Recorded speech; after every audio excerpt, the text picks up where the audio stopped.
You always say you have a special relationship with the United States. The problem is the United States has a special relationship with nearly every country on the planet. So you need to be able to hold out and defend yourself. Welcome to Afternoon Light, the podcast of the Robert Menzies Institute, hosted by Georgina Downer. For decades, Australians have been told that the fall of Singapore in 1942 was the ultimate betrayal, that Britain abandoned us in our time of need. But is this really the full story? Was this myth a convenient way for Australians to avoid confronting our own failures in defence planning? Why did Australia's leaders place so much faith in the so-called Singapore strategy? And was Britain ever really in a position to guarantee our security? And crucially, how did Australia's interwar elites, political, military and industrial, fail to take national defence seriously despite the mounting warnings? Joining me to answer these questions and more is Dr. Augustine Meaher, a professor of national security studies at the United States Air Force's Air University. And before we begin, I should note that Dr. Meaher joins us in his personal capacity, and his views are his own, not those of the US Air Force, the Department of Defense, or the US government. Welcome to Afternoon Light, all the way from the United States, Augustine. Well, thank you very much, Georgina. It's lovely to be here, and I love the title as well. Oh, no, it's great to have you on Afternoon Light. It's wonderful to have international guests on the podcast to share their research. But, of course, your research that we're going to talk about today was research that was undertaken right here at Melbourne University, wasn't it? Yes, ma'am, it was. So that's quite a lovely thing to be bringing back into the public light, the topic of your PhD, but also the PhD that was done here at the University of Melbourne. Now, your book, The Australian Road to Singapore, The Myth of British Betrayal, does put forward, I think, a controversial thesis for many. It really does challenge the orthodoxy, the way we think about Britain sort of abandoning Singapore and abandoning Australia, and that, as John Curtin said, we really then had to look to America rather than Britain, despite the pangs of friendship and kinship. But you take a different view. So why do you think, Augustine, that myth of British betrayal has really dominated our thinking here in Australia about World War II? Well, I think there are two reasons. First of all, it's easier. If you can always blame someone else, then you don't have to do a deep dive and look into your own history and go, well, why was our government so unprepared? I think it also reflects a deeper radical nationalism, and that's always been present in Australia. Paul Keating's the first prime minister to really embrace it, but it's always been there in Australian history and culture. I mean, if you think of the Eureka Stockade, Breaker Morant, I mean, he's this great hero, I guess, but in reality, this is a man who committed a war crime. And then if you look at Gallipoli, the movie Gallipoli, all the British that are in it are seen as sort of incompetent. And I'm not going to say there aren't incompetent British officers. There are. There are also incompetent Australian officers.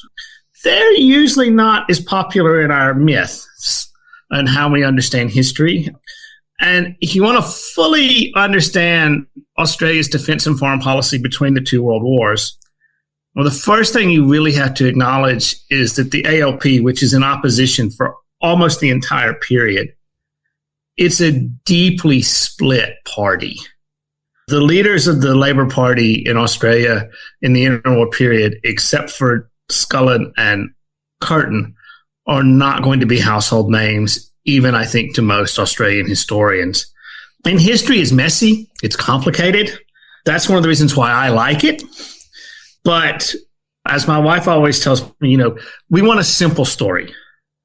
And good versus bad, that's simple. And that's why populist histories that talk about the betrayal, that's why they sell well. So, I think that's why there is this myth. And I do think that also a lot of it may reflect the Irish origins of a lot of Australians. I think it's always easy if you're Irish to blame the British. I'm of Irish descent, so I can always blame the British for something, even if it's not really their fault. It's a convenient scapegoat. Yeah. Yeah, they're a convenient scapegoat. So, yeah.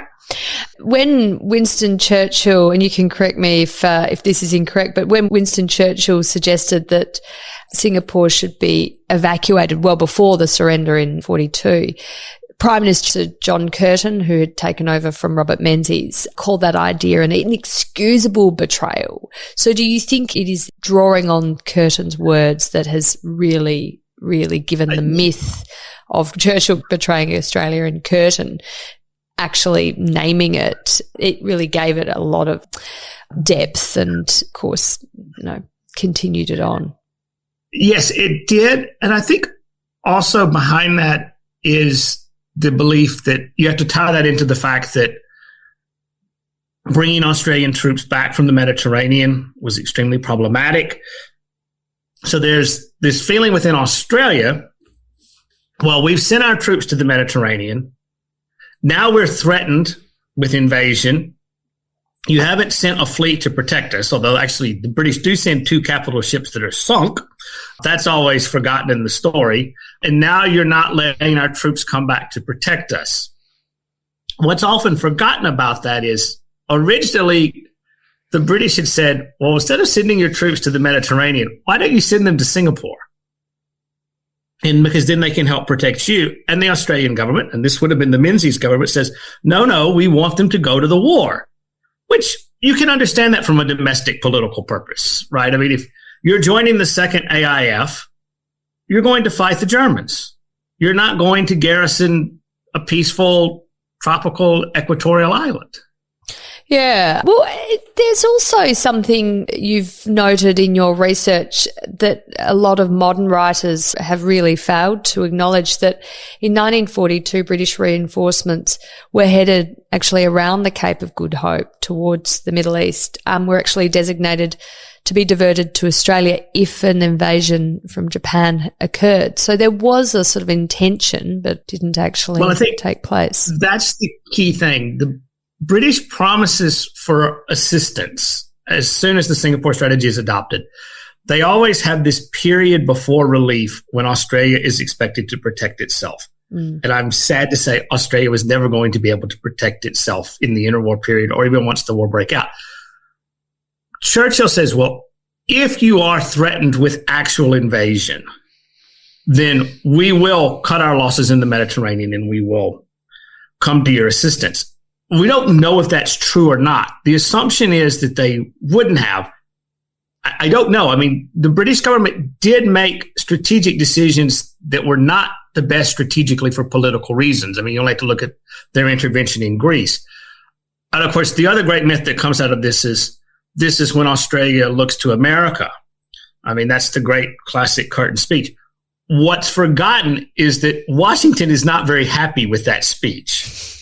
Washington's reaction is, well, what are you doing? And there is a belief in Washington that Australia is panicking.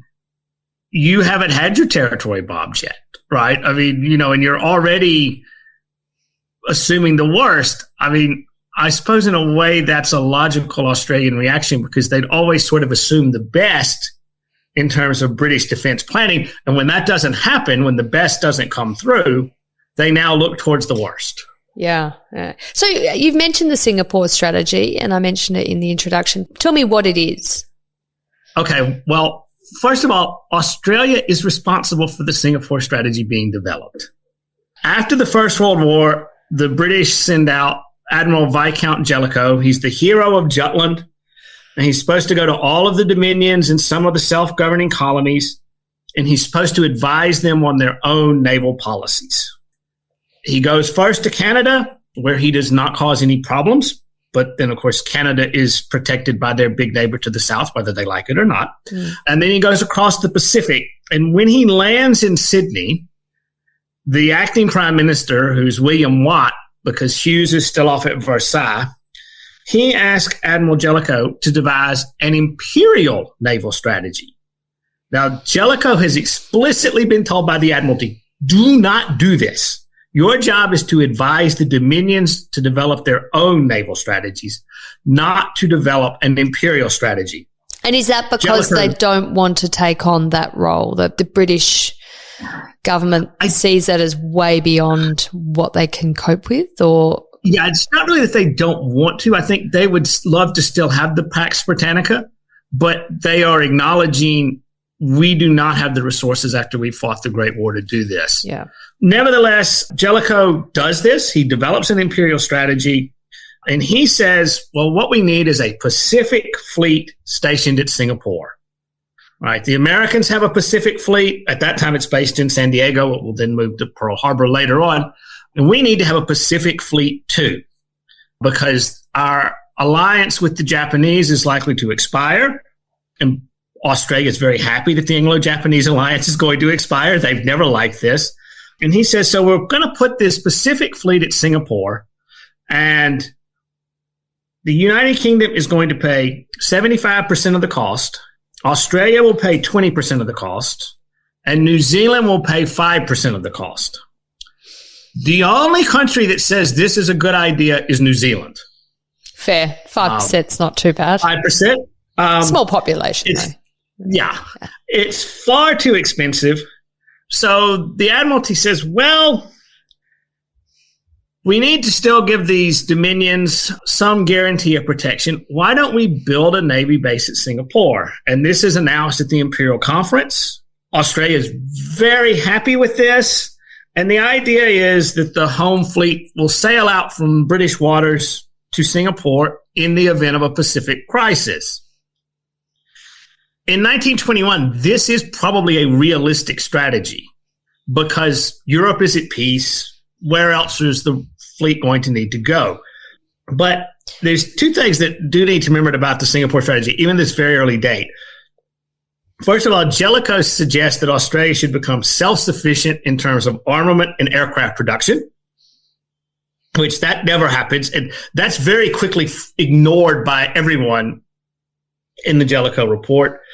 And it's also important to remember that the Singapore strategy is merely a component of imperial defense. All right, so it's not like, well, we will send the fleet to Singapore and then we will win the war, or this will deter aggression. That understanding has been lost to most people. It's a base that is unloved really from the beginning. Australia is asked to contribute to the cost of it. They hem and haw and don't really contribute much. New Zealand does contribute to it. I must give the Trans-Tasman Anzacs their due. They did pony up. The MacDonald Labor government comes to power in 1923. They canceled the Singapore base in 1924. I would argue that if they had stayed in power for their full 5 years, Australia probably could have developed a better defense strategy. But their term in government is very short. When the Conservatives come back in at the 1925 Imperial Conference, they recommit to building a base at Singapore. And Australian politicians really of all stripes are like, well, this is wonderful. The Royal Navy will protect us. At one of the conferences, the Admiralty does tell Australia, you need to be more self-sufficient. We might not be able to protect you immediately. And the Australian response, which I've never forgotten, is, but you've always protected us, which is true, but also I would say a bit naive. Yeah. Well, that's really enlightening, Augustine. We come, of course, in the early 30s to the Great Depression. And I mean, this is, of course, an economic crisis that hits the world. But in Australia, there is, like in Britain and the US, there is a real effort to slash spending. The Scullin government, who has the misfortune of being elected 2 days before the Wall Street crash, and he becomes, I think Scullin is known particularly for being the last Prime Minister only to have one term in government. So, we're facing a federal election here in Australia, and the question is, will the current government be a one-term government like the Scullin government was almost 100 years ago? We haven't had this situation happen since then. But the Scullin government is slashing the very minimal defence spending that Australia was outlaying, and even abandoned compulsory military training, which, I guess in the aftermath of the Great War would have perhaps been seen as a bit naive, but maybe they were hopeful. Was this common? Was this something you saw in other countries, or was this particular to Australia, do you think? Well, all countries cut their defense budgets almost in the Depression. They really have no choice. But Australia does cut it much more to the bone. And that's in part, the Scotland government gets blamed for all this, but the Australian defense budget's been going down since the end of the war. I mean, Hughes reduces it. I mean, Hughes would say, well, of course I'd have reduced it. The war is over, but that's not quite the only reason. Bruce reduces it as well. I think the other issue that has to be considered is the ALP's great success in the first quarter of Australian history politically are the two conscription plebiscites where conscription is rejected. So you need to look at the canceling of universal military training, the closing of the military colleges.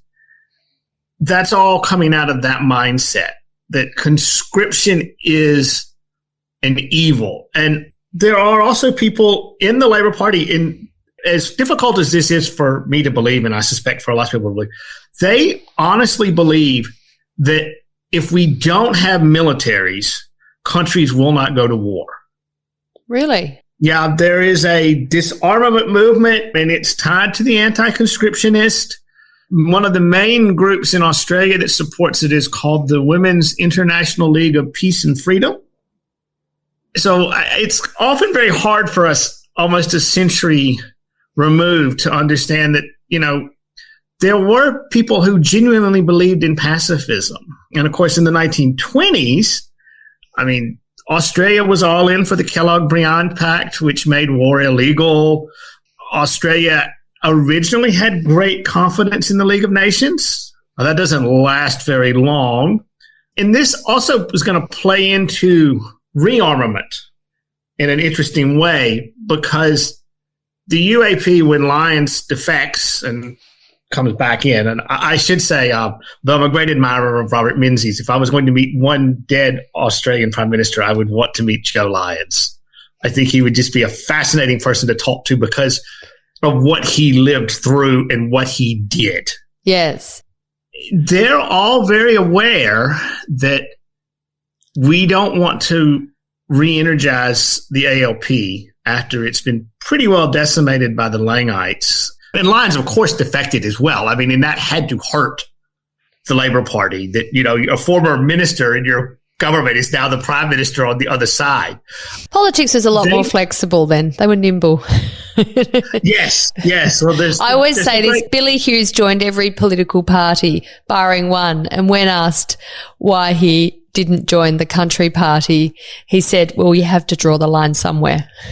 Exactly. Well, that was a great point. I was going to tell that line as well. But this forces or keeps the UAP from really pushing for a lot of rearmament because they don't want to revitalize the ALP opposition. Mm. And we can all sit here 100 years down the track and say, yes, but you endangered Australia, etc. But the reality is, if you're a government, you don't generally look beyond the next election. I think that's even more true now in Australian politics, I believe, than it was then.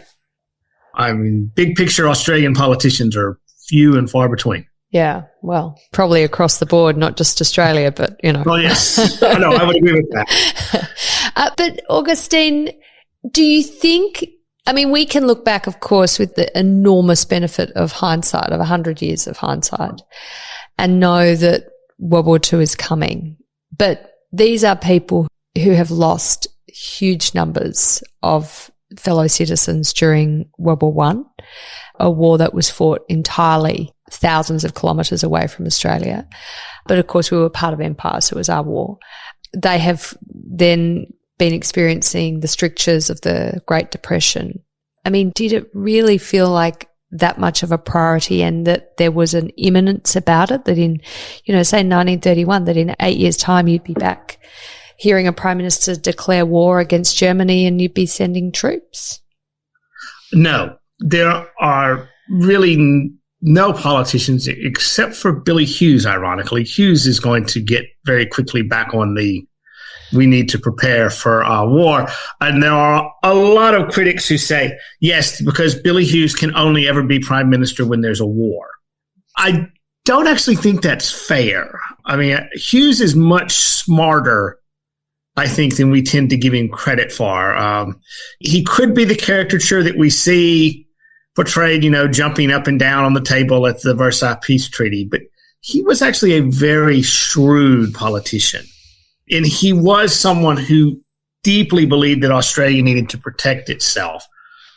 But to most people, it's not a problem. And one of the problems that Australia faces is it doesn't have a Churchill when the Manchurian crisis breaks out, who says, if the Japanese can do this to China, which has a lot more people than Australia does, they could be a threat to us. And in fact, ironically enough, when Japan goes to China, both in the Manchurian crisis and then with the outbreak of the Sino-Japanese War, a lot of Australians are relieved because they say, well, if Japan is busy fighting the Chinese, then they're not going to turn south. So let them go into China, and that won't be a problem. Why did they think Japan would be satisfied with just China? I mean, there wasn't a sense that there might have been greater imperial ambitions? Well, I think there is a fear that there may be greater imperial ambitions, but I think the assumption is that the Chinese have so much territory and so many people that would have been enough. I mean, and the main drawback with that theory, I would say, is that, okay, but if the Japanese get all of the Chinese coastline, then the natural place for them to move is Indochina. And in fact, we see this with the fall of France. They do move into Indochina. And if the Japanese are in Indochina, they're going to effectively control the South China Sea. Or maybe not control it, but they can certainly influence what goes on in it. And that actually makes your base at Singapore not very useful. Mm. And I mean, no one in Australia is saying, well, we should build another base at Darwin. I mean, you could have had that reaction and said, well, instead of finishing the base at Singapore, bring everything south to Darwin. And then you're clearly protecting Australia. And no one on either side of politics really thinks an armaments buildup or a military buildup is a way to deal with unemployment. You could have said, well, we're going to expand the defense forces. We're going to build more guns. We're going to build more airplanes. We hope we don't need them.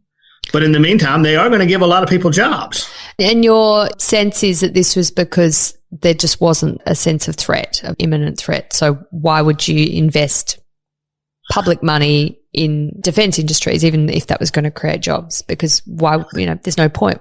We're not going to be at war in the near future. There's no point. We couldn't export what we make, although Australia does play around with selling some surplus material to the Chinese, but that never really happens. But I think it's also, the government's point of view is, if we start doing this, the Labour Party is going to say, oh, see, they're a bunch of militarists. They're going to bring this up. And this, ironically enough, helps the government, because since the ALP doesn't really have a defense strategy, the UAP doesn't have to have much of a strategy, but they can always say, well, you don't have one at all. And if you have a policy and your opposition doesn't really have a policy, then the government looks better. Yeah. So we were the poorer for a poor opposition. Yes. Yeah. Oh, very definitely. In fact, I once gave a talk about this to some members of the Howard cabinet. And this is when the Labour Party was having a spill over whether Beazley should go or come back. I don't remember which. And I remember, and I said, you all think this is really great that your opposition is in disarray. But I'm here to tell you that one of the lessons from this period is that you actually need a strong opposition to help you govern, because they force you to really think about problems and make difficult decisions. And Georgina, you will probably like this. Most of the cabinet ministers stared at me like I was from outer space. But your father, who was then the Minister for Foreign Affairs and Trade, got up and said, no, that's right. If they don't ask us hard questions, we won't think about them. Mm. And I think that's true then, and it's true now in the Westminster system. If you don't ask a minister a hard question, they're just going to kick it down the road. Yeah, yeah. No, it's always better to be challenged and sharpen your argument and your really sort of focus on your purpose through those types of debates rather than just say, well, this is how it is and no one's going to question why. Tell me, so there was a sense, so the Labor Party in opposition in the 30s doesn't have much of a defence policy. The Lyons government does have one, but it's not one that is designed to put Australia on a war footing. I mean, you write about how the army was divided, demoralised, kept on financial starvation rations. Duntroon was closed down for economy, and the Navy was small and feeble, and the RAF, our Air Force, was really almost non-existent. It was really just not able to even cover our vital sea lanes. So, and then of course we didn't have the heavy industry to manufacture military vehicles or ordnance. So we were really in a pretty parlous situation given the drumbeats of war were absolutely on the horizon. Yeah, that's all very true. And it's puzzling to us now to think that Australia was so unprepared. I think the great irony is if you had asked the average Australian in 1938, they would have said, oh, we're as ready as we can be. And they would have said, well, the British are going to protect us. And then you would have also encountered another great Australian myth, which is, well, every Australian is a natural soldier because of the bush. You know, this is a common myth in Australian novels of the pre-Second World War period that if there is an invasion, you know, all the Australian men from the outback will rise up and will resist them. Because, I mean, I can't remember the name of it, but I read one and it says, you know, this book assumes the Chinese invaded. It says, oh, killing a Chinaman is even easier than killing a kangaroo. And I can remember thinking, yeah, except a kangaroo's not going to shoot back. Yeah. So he said there is that belief that, you know, if we're threatened, all the men in Australia will rise up and they will defend us and that no country will want to invade us. Mm. I mean, incredibly naive. Yeah, it's very, very hard to believe how that was considered a credible position. But Billy Hughes in 1935, I mean, as you said, he was probably the one who was the most realistic about Australia's situation. He writes this, is it a paper? Australia and War Today, with a warning about... It's a book. It's a book. He writes this book. It's a book, yes. Yeah. And he's part of the Lyons cabinet since 1935. And he's warning of imminent war with Japan. And he gets sacked for this, doesn't he? For yes. Sort of being the opposition within the government. And I think he's sacked in part because of what he wrote, but I think he's also sacked because of who he was. Yeah. I mean, he is an incredibly divisive figure within Australia and within the UAP.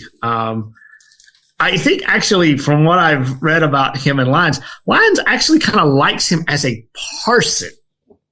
They get along okay. But as a cabinet minister, Billy Hughes has never forgotten he was prime minister. And that can be, we've seen more recently in Australian history that that's problematic to have someone in the cabinet who used to be the prime minister. Yes, and Hughes did write it. Edmund Peace also wrote one. He was arguably the most knowledgeable public servant on Japan and imperial defense. His was called Japan and the Defense of Australia. He sent a copy of it to every MP and every senator. And Robert Menzies actually wrote Peace a thank you note, which I found in the National Archives. And Peace wrote back, thank you very much. I'm afraid I'm not going to even be able to pay for the publication cost. There's no indication that Menzies was really affected by anything he read in Peace until the Second World War breaks out.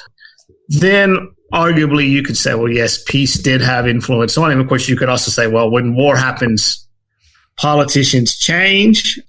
Most of the East Coast broadsheets were not very concerned about the prospect of war, nor were the tabloids. Occasionally there would be a war scare, But by and large, the war is something that is far away. And once the war breaks out in Europe, ironically enough, this makes Australians, I won't say it makes them more secure, but they're less focused on the Japanese threat. Mm. I mean, right before this Pacific War breaks out, the Australian government is asking London, what is the status of Finland as a belligerent? Right. I mean, it's a fairly long way to go to get to Australia from Finland. So in Estonia, I'm like, I don't think Finland's entrance to the war one way or the other is going to affect Australia. Mm-hmm. There's another case. I mean, we're sort of talking about where there are Australian Churchills who were, warning of the impending war and the need to get ready for it and rearm, defying the general consensus. There's the case of Colonel Henry Winter as well, isn't there? And he was a staff officer who produced some analyses of Australia's true defence situation, which he, of course, thought was pretty dire. It was accurate. Yeah. I mean, can you tell us about this case? Because I guess this is an example of where contrary voices and that debate, we don't have a strong opposition challenging the status quo. There were some contrary voices, but they were really just shut down and marginalised, weren't they? Well, it's interesting is that Winter's undoing is actually the fact that he leaks some of his writings to the opposition. So Curtin brings them up in Parliament. Well, it was incredibly naive of Winter to think he could get away with that. Curtin brings them up, but it seems that it's more of an attempt to embarrass the government than to make a call for a stronger government. And then the Army does not understand the politics of this. And that's actually true of the Australian Army throughout the interwar period. The Royal Australian Navy, although it's small, they know what to do. They organize a trip from Sydney down to Melbourne for the Melbourne Cup. They have fleet days. They organize a trip where all the politicians can sit on the ships and watch the Sydney Hobart race, which, all this sounds very simple and funny to us. But to the politicians, the Royal Australian Navy, it's the service that they treat us well. And of course, the Royal Australian Navy, they draw back on a history that goes to Trafalgar, right? They say the Navy will always protect us. We're an island. Everybody had to get here by ship. That's why you need a Navy. The Army, it can't really go back on that history. It can draw on the history of the Boer War, but that's not as popular. It does, of course, have ANZAC, but then when the Lyons government says, well, how did Winter's material get to the opposition? The Army could have said, well, it's all true, it's all accurate. The Army does what many armies do. They launch a cover-up, and they say, oh, there was no crime, there was nothing to be, no investigations needed, we don't need to do anything. And so Winter then has to retire. And the lesson that the government takes out of this is not that we need to have a stronger defense. It's the Army is not to be trusted. And if you look at Churchill, people leak a lot of information to Churchill. And he brings it up in Parliament repeatedly. But he almost always makes sure that it can't be tracked back to who gave it to him. So, Stanley Baldwin can sit there and go, how did Winston know that? But Australia is not nearly as big. It doesn't have the industries that Britain has. It's a lot easier to track that down. Yeah. So we have some dissenting but then marginalised voices coming out of the armed services, some obviously in the form of Billy Hughes. But what about the sort of business leaders, the industrial elites? They were going to become instrumental, of course, once we do get on a war footing in building up the military-industrial complex in Australia. But prior to that, what were their attitudes towards the impending threats that Australia was facing and preparedness for war?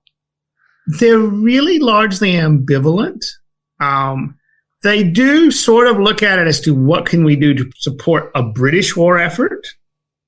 But, I mean, no one sits there when the Jellicoe report comes out and as it says, Australia needs to be self-sufficient in aviation. No one says we should do this. And in fact, the Lions government, the Douglas Corporation, which built the DC-3, they hire Harold Gatty, who's a famous Tasmanian aviator. And Douglas says, we want to make planes in Australia to sell to the British Empire. I mean Australia, New Zealand, South Africa, and probably India. And Gatty tells the Lions government, he says, look, this will create a lot of jobs. You tell Douglas where to put it, and they'll put it wherever you really want them to put it. I mean, they'll have some conditions or whatever.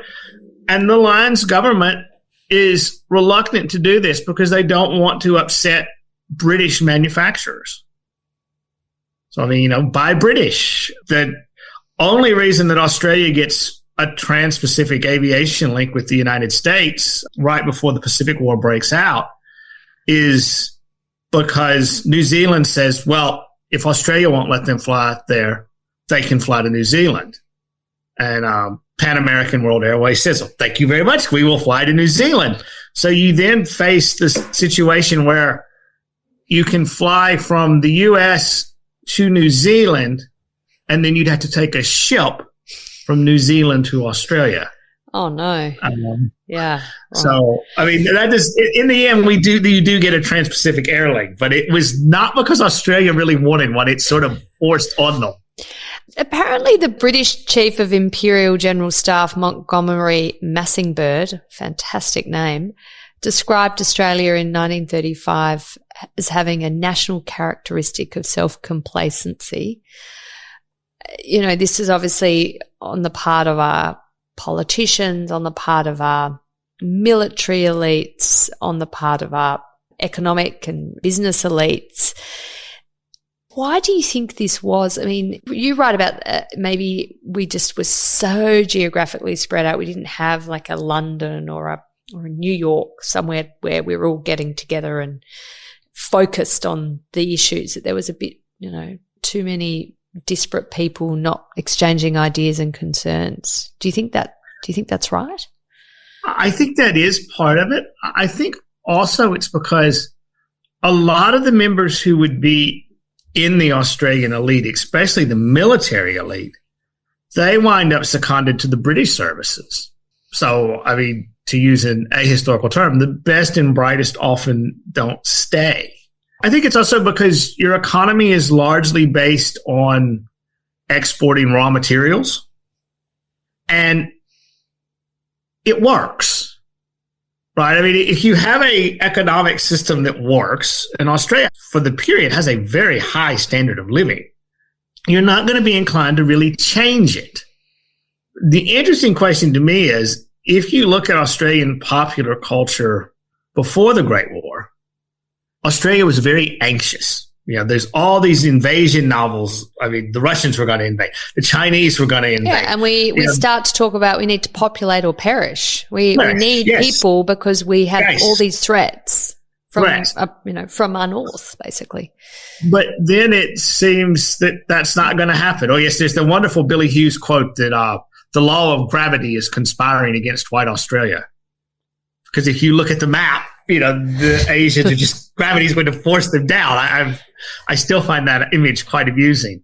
But I think once you have the Great Depression, then everybody just focuses on economic survival. And even people who know better, right, like Peace and Hughes, they struggle to explain it in a way that is understandable and acceptable to the average Australian or even a member of the Australian elite. I mean, if we were to read Peace or Hughes today, we would go, oh, wow, he really knew what was happening, what was going to come.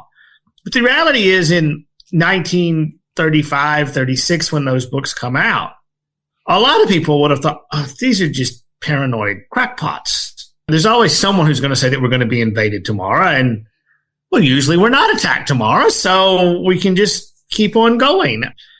And then to the UAP, why do we want to provoke the ALP and give them a topic that they can rally around. I mean, the ALP is very blunt. They say no country has evil designs on Australia. So if half of your political elite, more or less, is saying that, it's pretty hard to make a convincing argument, especially in a time of economic depression, that we need to rearm. Yeah, yeah. And of course, when war is declared in 1939, there is a rapid scrambling, isn't there, in Australia of trying to, we established the Empire Air Training Scheme with Britain. We start to build up our air services. And that, that's quite an amazing scheme that we still feel the benefits of today. I mean, all these air bases around Australia were developed as part of that scheme. We do start to see a pivot of our industries to actually supporting the building of ordnances and military vehicles.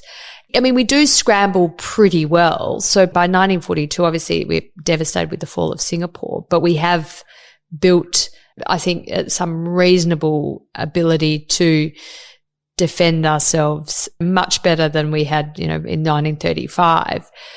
But do you think we could have done better if we had started earlier? I think if you had started earlier, you would have done better. I think also, had you started earlier, you would not have been as panicked when Singapore fell. I mean, it always strikes me that, Australia's talking about how this would be a great betrayal, and they're sending this cable off to a government that is being bombed on a daily basis. They're probably not as, you can see why they might think that this is panic.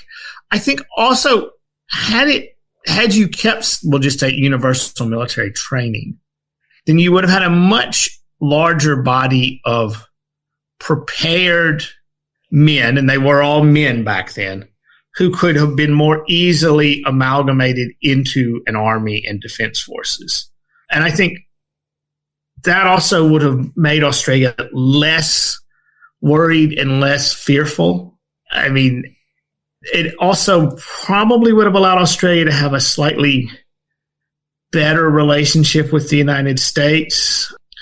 I mean, the Alliance government does try to have good relations with the U.S., but if you, with the turning to America and looking towards America, Australia really more or less says, well, we'll just do whatever the Americans really want us to do in the Pacific now.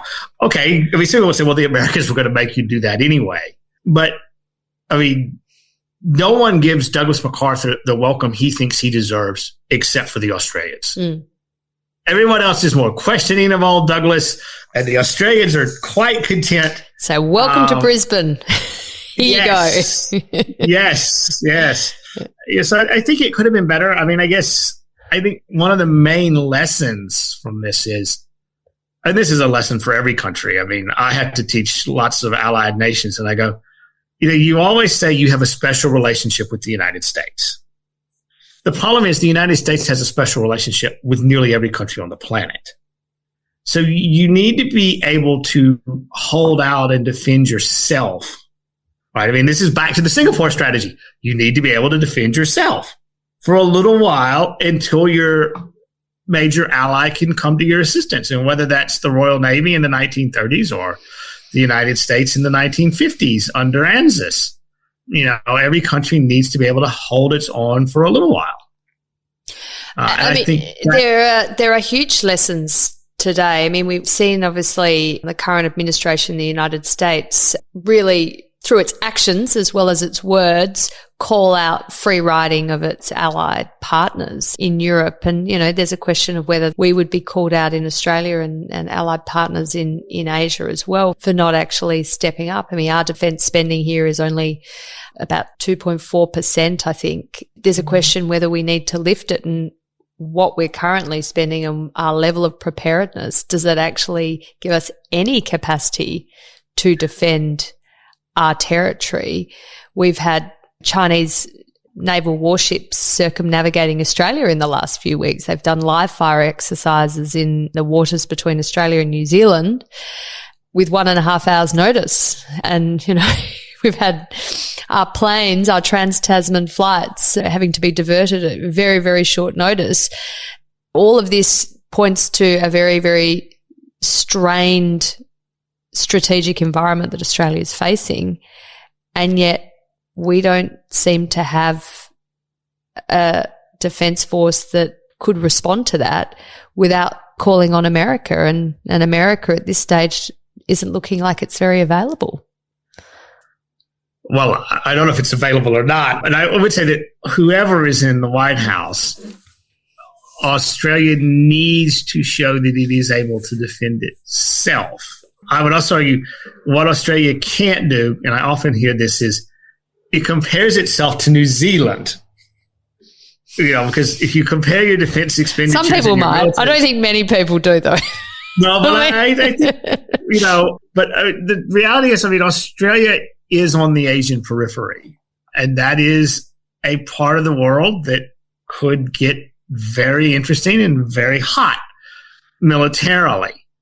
What you really want to have is a military that will deter a hostile power, because they will think, well, if we start an operation there and it's not over, we can't end it before the Americans or any other major ally can come to their assistance, then we're in a lot of trouble. In Europe, this is often called the porcupine defense, right? We just need to be able to show them that if they try to attack us, it will be painful. And then they know we have an alliance, right? Any adversary does know that Australia has ANZUS. So you need to focus on that. I do think, and I am optimistic in that right now it seems that both the major parties in Australia are committed to a strong defense. Mm. I was there when Mark Latham led the Labor Party, and I was not so sure I could have said that. There'll be disagreements over what the Australian defense should focus on. But from my experience, there are disagreements within the various political parties themselves. So that's not necessarily a bad thing. I would urge Australians not to be complacent. And I would say I would urge any country in the world, and that would include Americans, you cannot be complacent. Because hostile powers take advantage of complacent nations. That's just the way they are.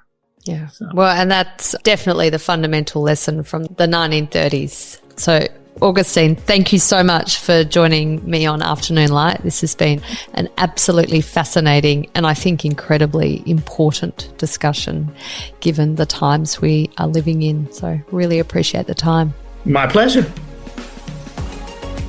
That's it for this week's episode of Afternoon Light, the podcast of the Robert Menzies Institute. Please make sure to subscribe and catch up on our latest online content on our website or on Twitter, LinkedIn or Facebook.